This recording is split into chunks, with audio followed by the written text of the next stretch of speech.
Salam, berjumpa lagi dengan saya Effendi Tobing dalam Boker Top Channel. Sate enak, episode yang ke-54 kali ini kita akan belajar dari kitab Yesaya, pasal yang pertama, ayat yang ke-10 sampai dengan ayat yang ke-17. Kita akan membaca beberapa bagian penting saja dari ayat ini. Saya akan mulai dari ayat yang ke-11 dan seterusnya. Untuk apa itu korbanmu yang banyak-banyak, firman Tuhan? Aku sudah jemu akan korban bakaran berupa domba jantan, dan akan lemak dari anak lembu gemukan, darah lembu jantan dan domba-domba, dan kambing jantan tidak kusukai.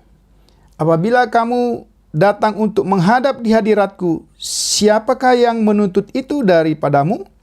Bahwa kamu menginjak-injak pelataran bait suciku. Jangan lagi kamu membawa persembahanmu yang tidak sungguh, sebab baunya adalah kejijikan bagiku. Kalau kamu merayakan bulan barumu dan Sabat, atau mengadakan pertemuan-pertemuan, aku tidak tahan melihatnya, karena perayaanmu itu penuh kejahatan. Perayaan-perayaan bulan barumu dan pertemuan-pertemuanmu yang tetap, aku benci melihatnya. Semuanya itu telah menjadi beban bagiku. Aku telah payah menanggungnya. Saudara, konteks percakapan kita hari ini tentu tidak bisa kita lepaskan dari pasal 1 ayat yang kedua sampai dengan pasal 1 ayat yang ke-31. Sehingga dalam pembahasan kita nanti saya akan menyebut ayat-ayat ini.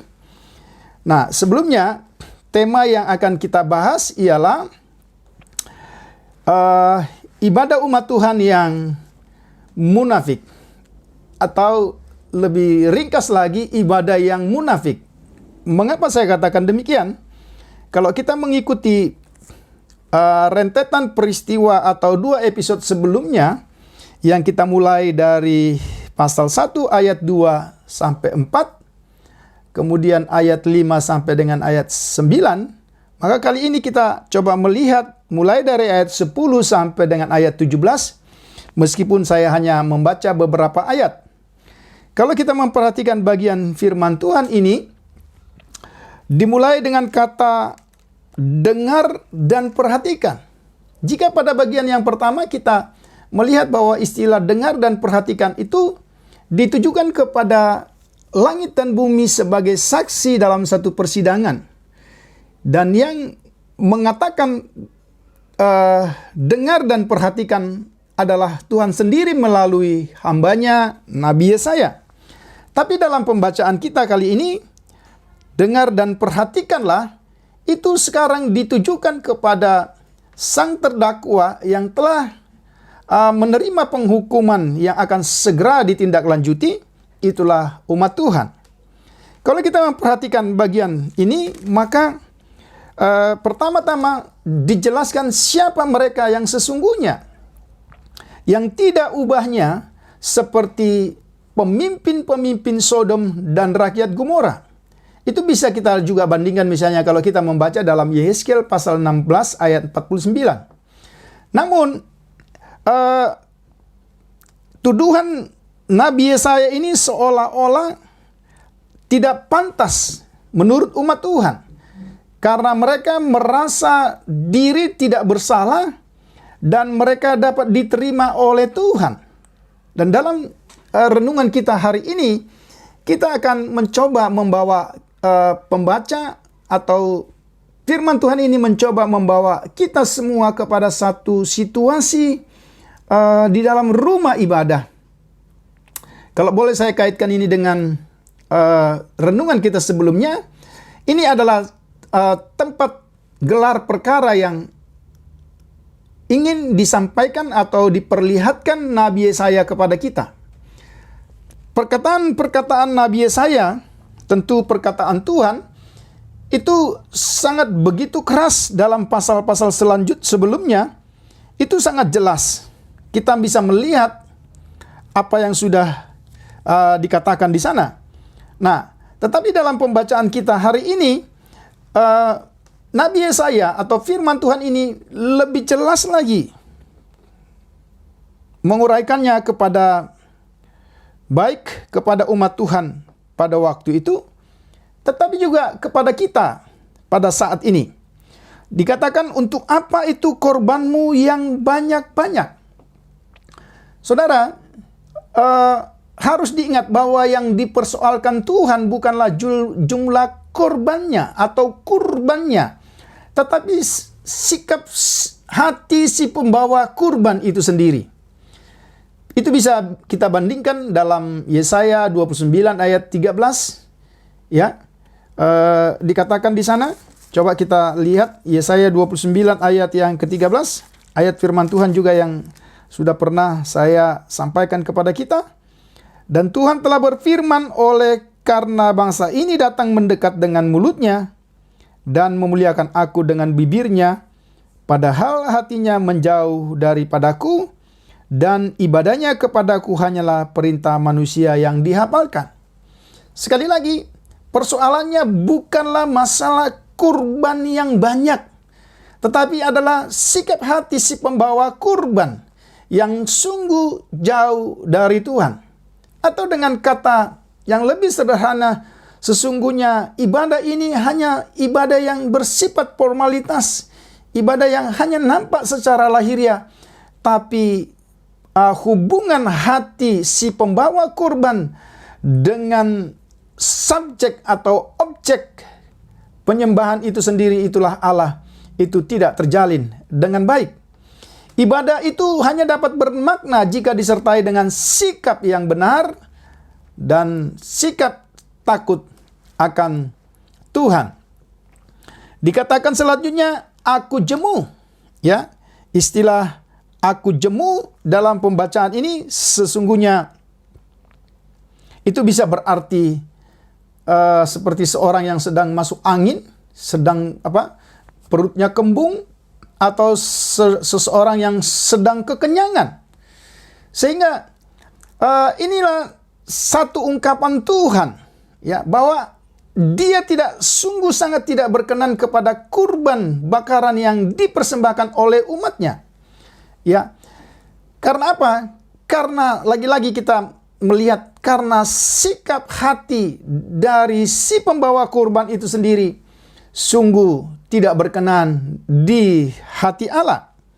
Kemudian dilanjutkan dengan istilah tidak kusukai. Ya, istilah tidak kusukai di sini sesungguhnya bicara tentang penerimaan Tuhan tentang kurban.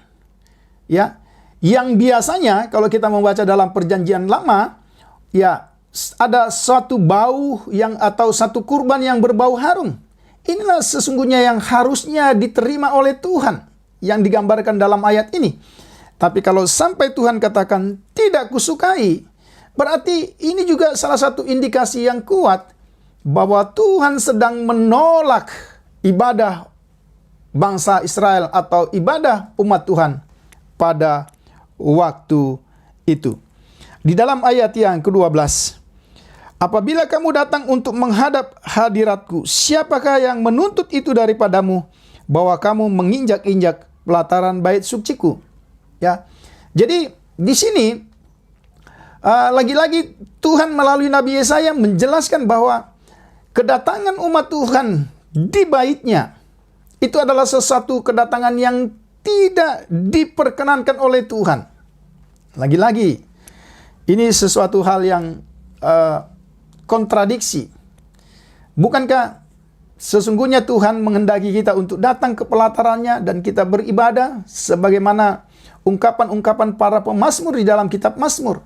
Tetapi kalau dalam pembacaan ini kita melihat siapakah yang menuntut itu daripadamu.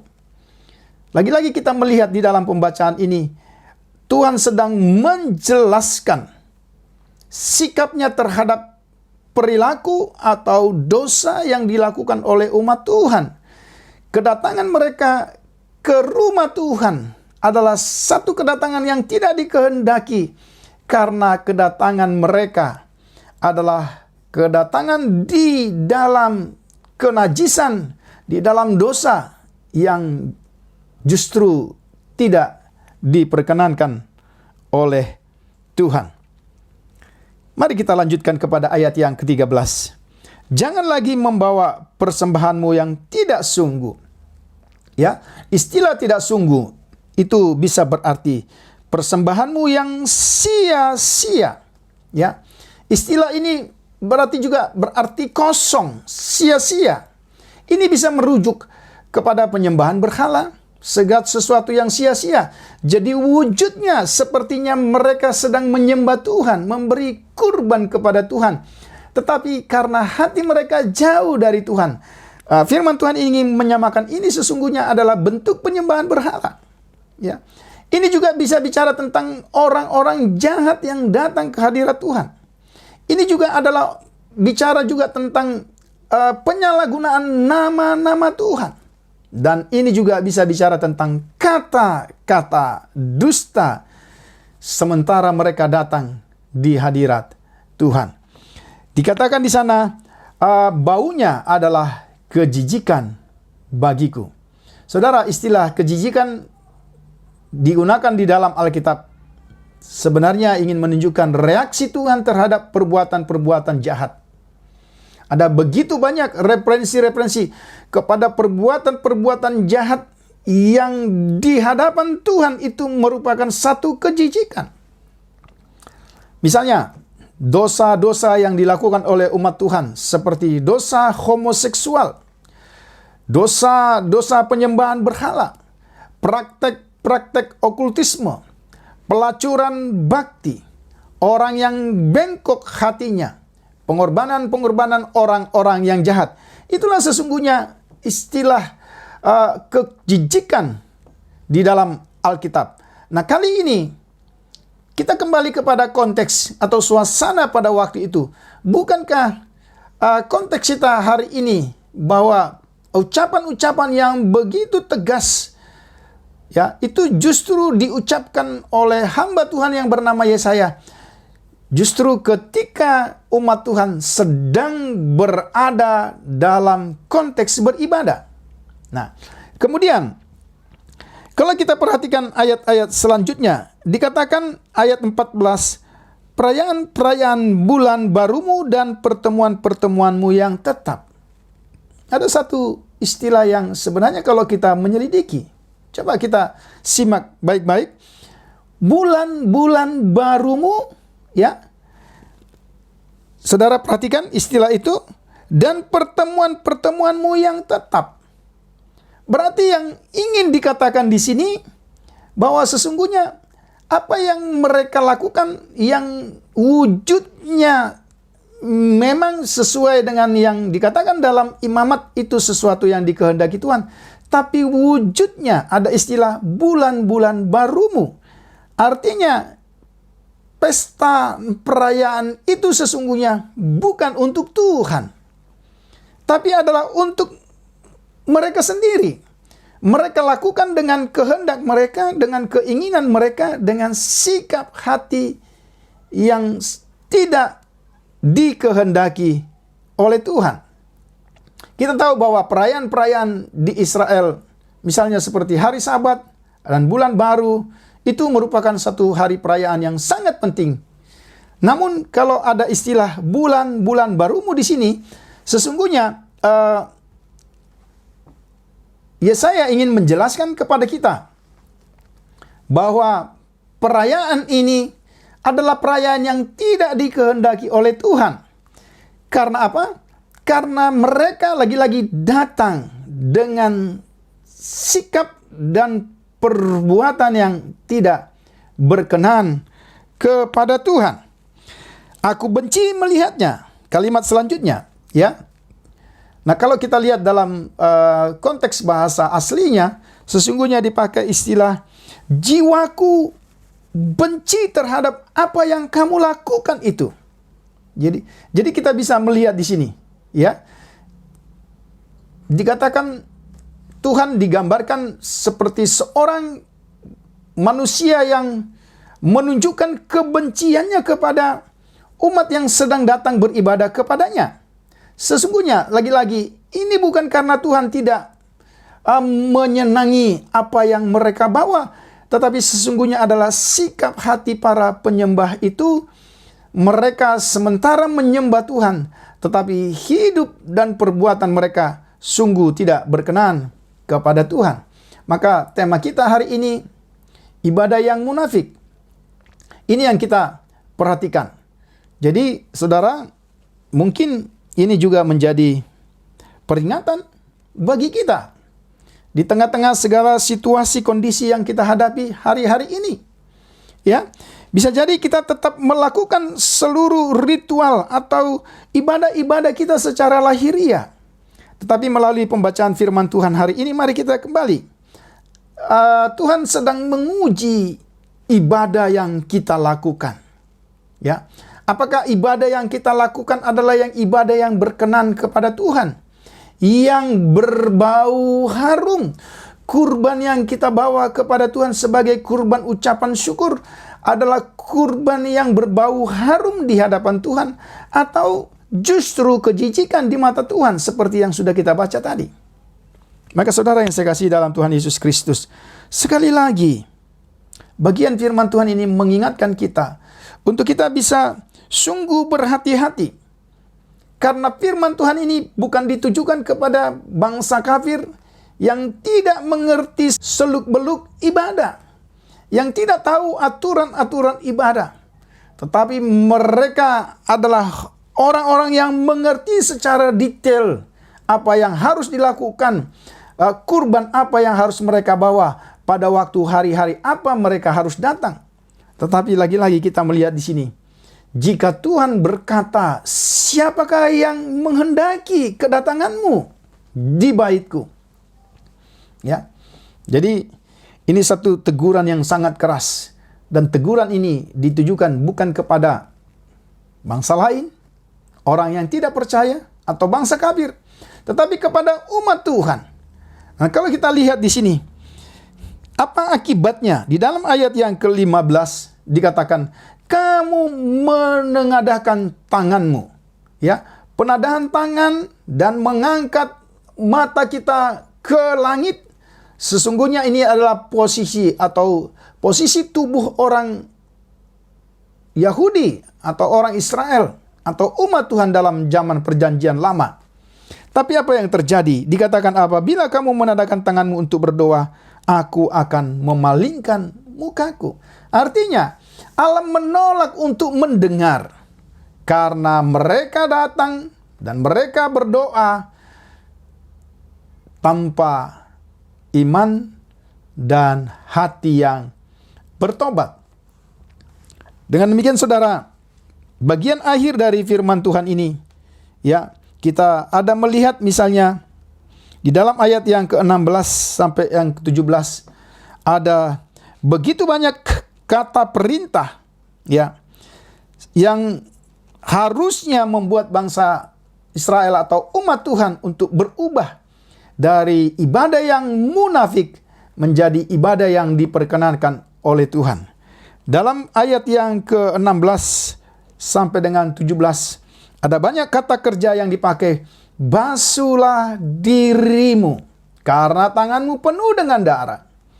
Ya, istilah darah, penuh dengan darah di sini tentulah bukan darah kurban yang sementara mereka bawa, tapi ini menunjukkan perbuatan-perbuatan jahat mereka. sementara mereka menyembah Tuhan, mempersembahkan kurban kepada Tuhan, tapi hidup mereka sungguh-sungguh tidak berkenan kepada Tuhan. Maka dikatakan, basuhlah dirimu. Kemudian yang kedua, kuduskanlah dirimu. Ya, kita lihat di situ. Kemudian yang ketiga, berhentilah berbuat jahat. Belajarlah berbuat baik. Usahakanlah keadilan. Kendalikanlah orang-orang kejam. Belalah hak anak-anak yatim piatu. Perjuangkanlah perkara janda-janda. Saudara, ketika kita mengerti kalimat-kalimat imperatif ini, sesungguhnya inilah yang mereka tidak kerjakan.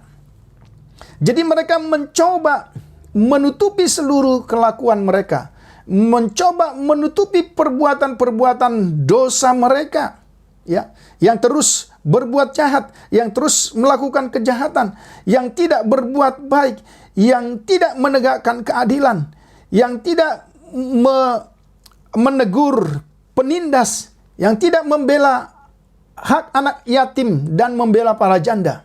Tetapi di satu sisi mereka mencoba menutupi semua sikap mereka kepada sesama dengan datang membawa kurban, dan Tuhan katakan itu satu kejijikan bagiku. Saudara yang sekasihi dalam Tuhan Yesus Kristus, sekali lagi tema ini menjadi perhatian, tetapi sekaligus peringatan yang keras kepada kita. Apakah sebagai umat Tuhan hari ini, dalam segala situasi kondisi yang kita hadapi, kita sungguh datang beribadah, menjadi orang-orang yang beribadah dan beribadah yang diperkenankan Tuhan? Atau seperti pembacaan kita, justru ibadah yang kita lakukan adalah ibadah yang munafik. Mari kita belajar dari kebenaran firman Tuhan ini, sehingga sungguh-sungguh ketika kita beribadah kepada Tuhan, hidup kita, kurban kita menjadi sesuatu yang menyenangkan di hadapan Tuhan. Biarlah kiranya kebenaran firman Tuhan dari Yesaya pasal 1 ayat yang ke-10 sampai dengan ayat yang ke-17 ini bisa menjadi berkat bagi kita semua. Tuhan Yesus memberkati. Salam.